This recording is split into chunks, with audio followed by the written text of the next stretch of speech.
Welcome, ladies and gentlemen. Thank you so much for your great support always.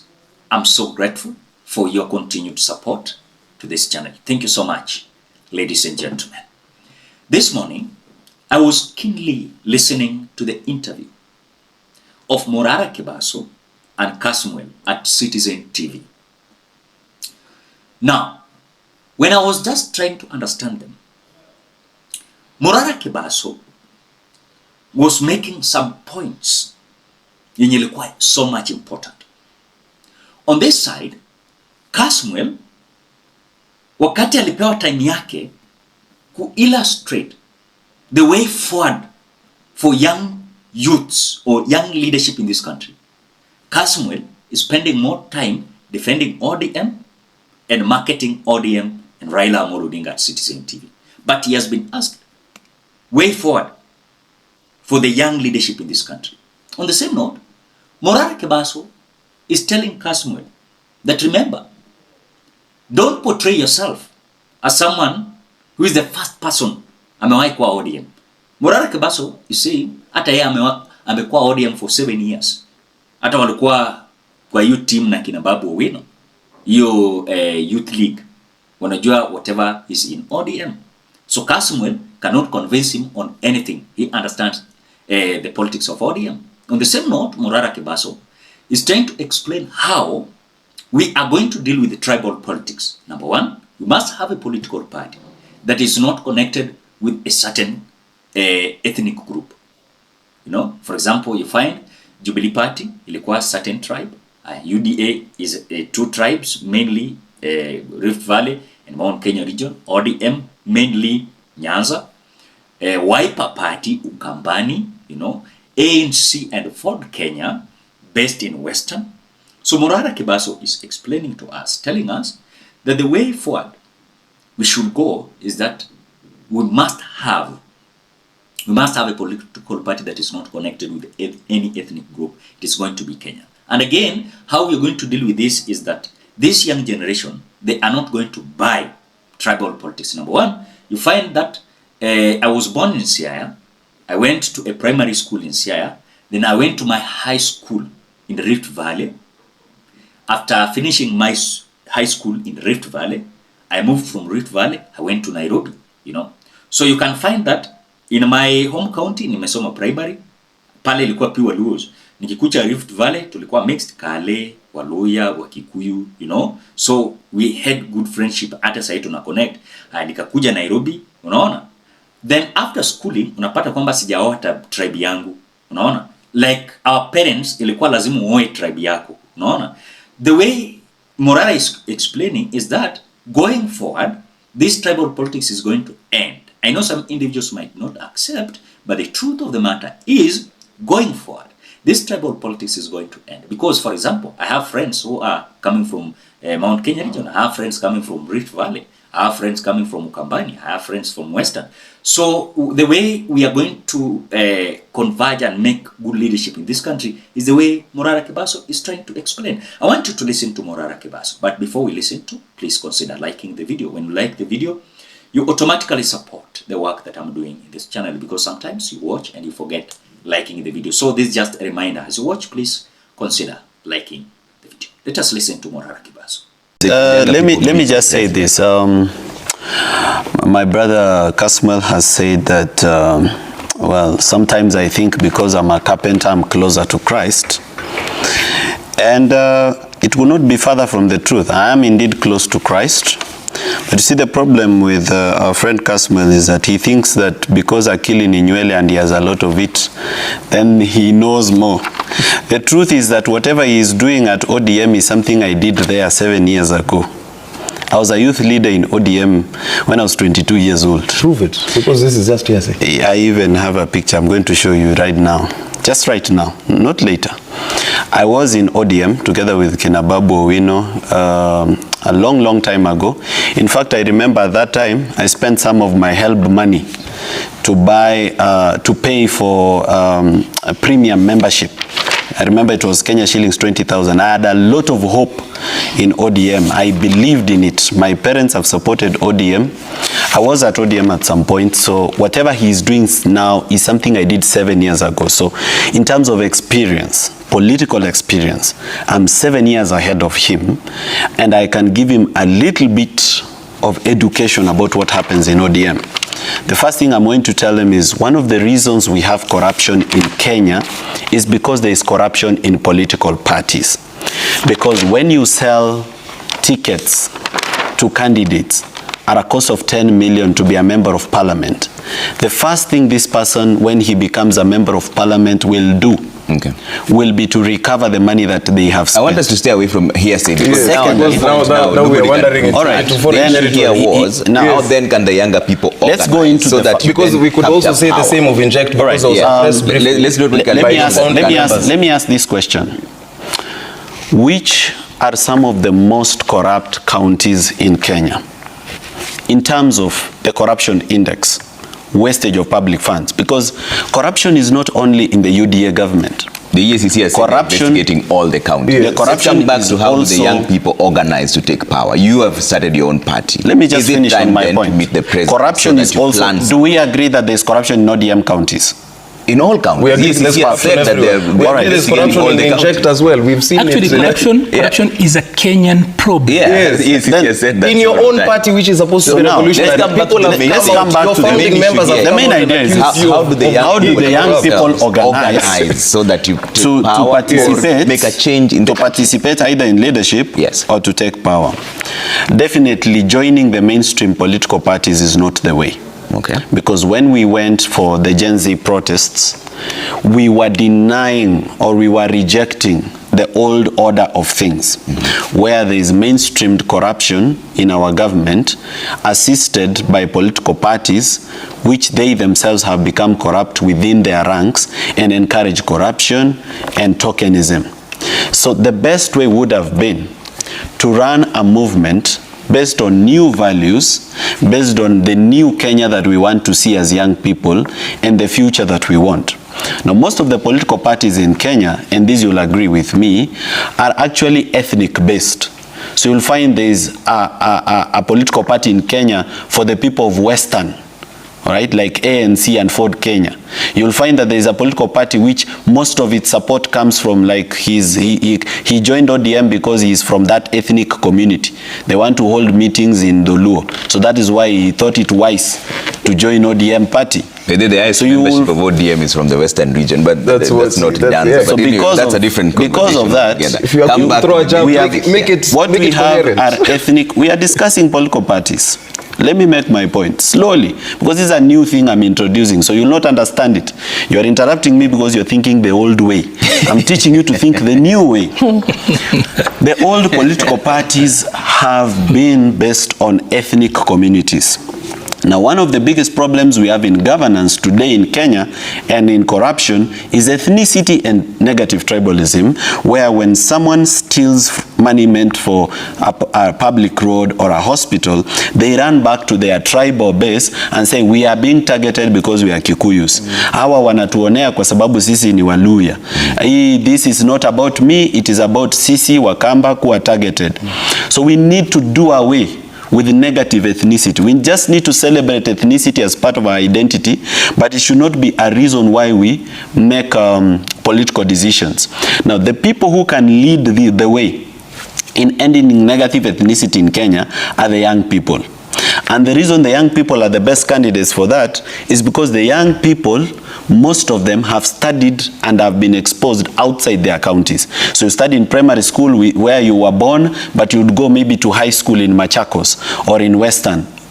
Most of them have actually married or are dating girlfriends that are not from the ethnic communities. Some of them are a benefit of intermarriages across communities. You'll find your father is Luo, but your mother is from Kamba. So it is harder to sell tribalism to the young people of Kenya than it is to sell to our parents. That's why when we went for the Gen Z demonstrations, we said categorically, we are not our parents. So the best way for young leaders, because now we are talking about young people, these young people are going to be organized by young leaders like myself. The best way to do it is to form political parties that are not based on ethnicity. To to form political parties that are nationwide. Completely new. The Secretary General of the Inject Party, he talks about the Inject Party not having an ideology. The Inject Party has an ideology. We have a party constitution. We have a party slogan saying, tunaamini itabadilika. We believe that it will change. If you look at our policy, if you look at Article 2.3 of the Inject Party Constitution, number 1 is to fight corruption, number 2 is economic transformation, number 3 is civic empowerment, number 4 institutional reform, number 5 environmental sustainability, number 6 is justice. But those are points those are ideologies of our party.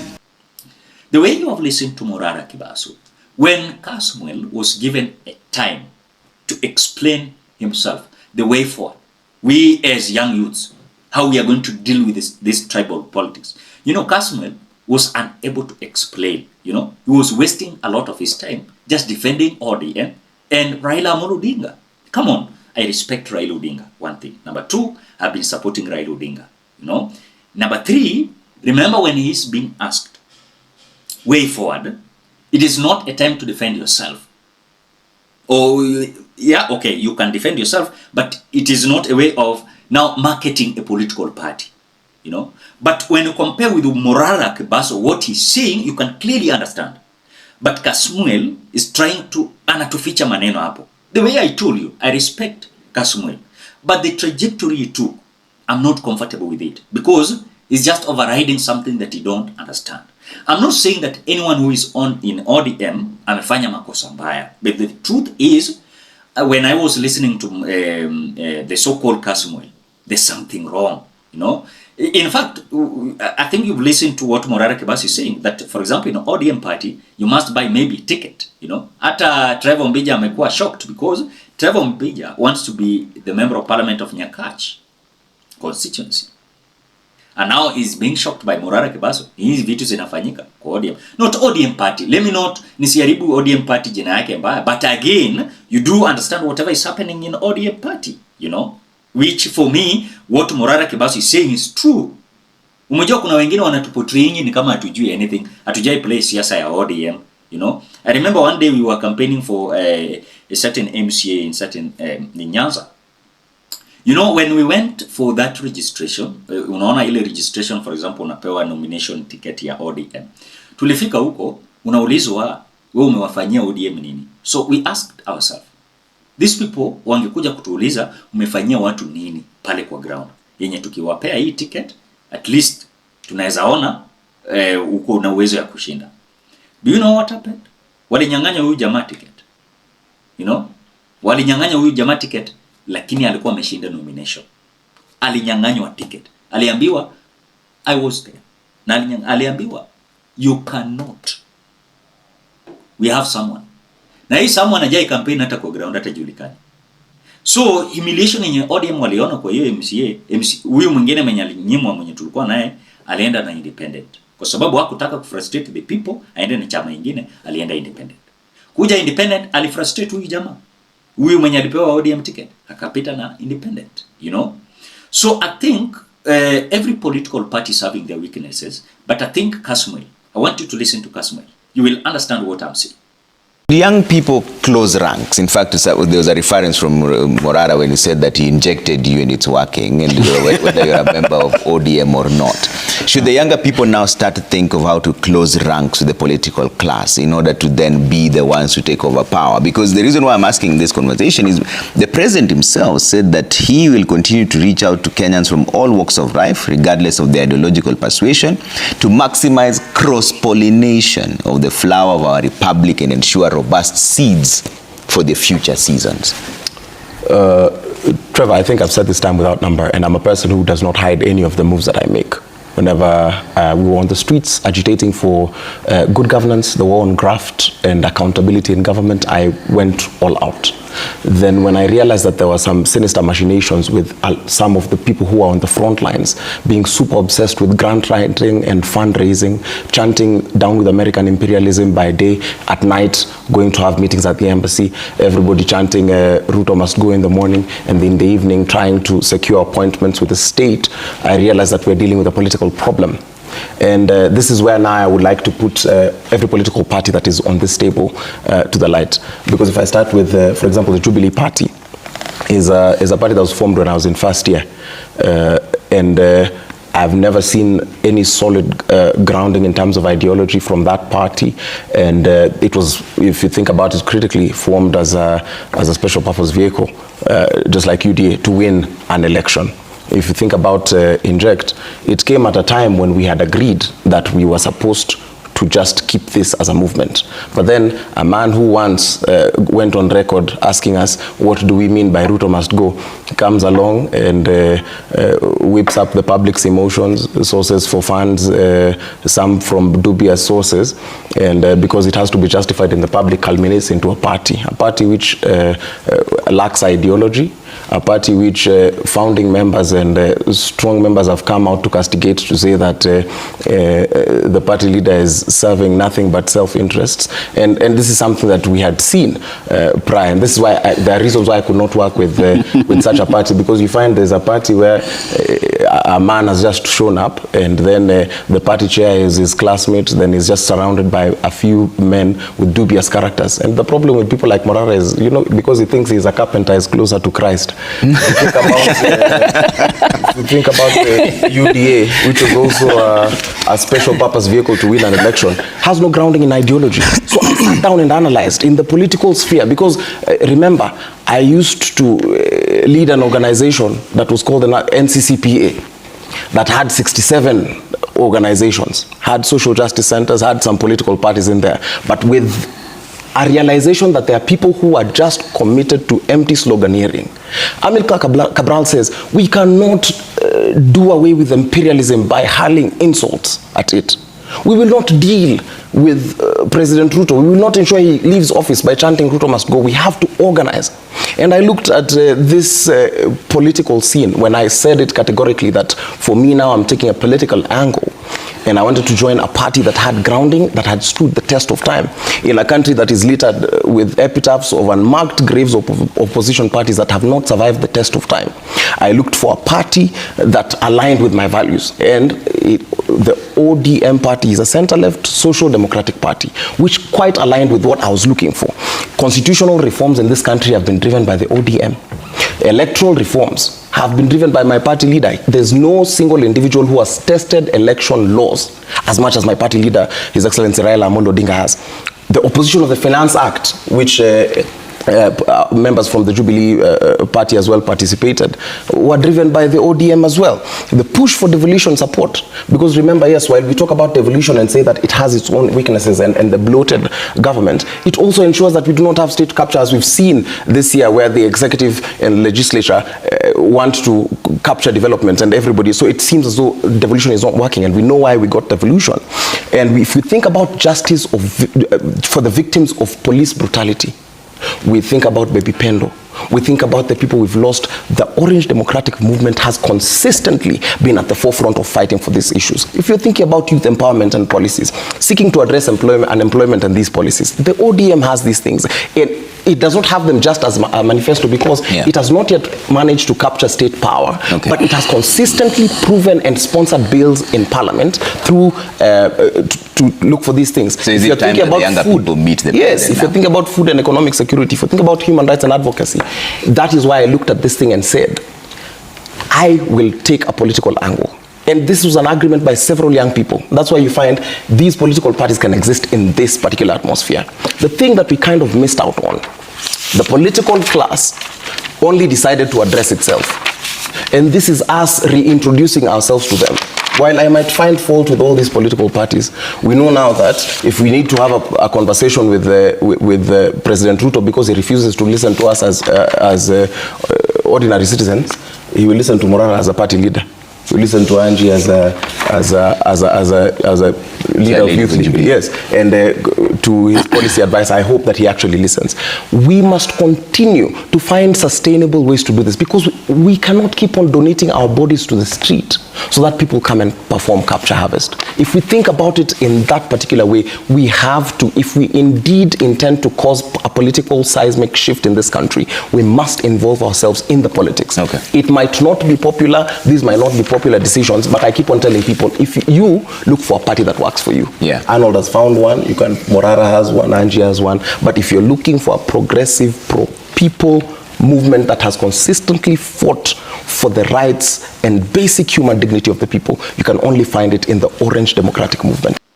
Now, critically, you can tell. You can tell the trajectory, how things are going to be. Because now, the decision of Kasmuel joining ODM, it is his decision. Which for me, I will not attack him or say that that decision is not good. But what I'm disagreeing with him is that anauliza way forward for young leadership. Yeah, ana waste his time, ana defend ODM na Raila Odinga. Hakuna mtu amemuuliza maneno ya ODM na Raila Odinga. You know, we know it very clear. Angekuja kutuambia hii sisi tunaona hii na hii na hii na hii. That interview was not to market ODM or Jubilee or inject party. It was just like you comment on something, you know. So I think one day ago, someone texted me in a WhatsApp group and he started attacking me at that. Why am I attacking Morara? Why am I attacking Kasmuel? I'm not attacking Kasmuel. Sijawahi meet, mimi namuona tu kwa social media. Unaona? Sijawahi meet na sijawahi meet Morara Kibaso, you know. The truth of the matter is, when we are analyzing this, we are not attacking anyone. We are just trying to bring you what you should understand and what you can listen. Even we are giving you facts here. Na tunawapea video, audio unasikia, you know. So you judge on yourself. So kuniandikia message na kunithreaten ati niwachane Kasmuel, kwani Kasmuel ni nani? You know, msitutishe na Kasmuel na msitutishe na Morara Kibaso. We are just coming out to tell you whatever is happening on the ground. What Morara Kibaso is saying is truth, pure truth. But what Kasmuel is saying, it is not true. He's wasting a lot of his time defending ODM party. Ladies and gentlemen, what do you think? Drop your opinion at the comment section below. Otherwise, thank you so much because of your great support. Please consider subscribing, liking, commenting, and sharing this video. Bye-bye till you meet in another video.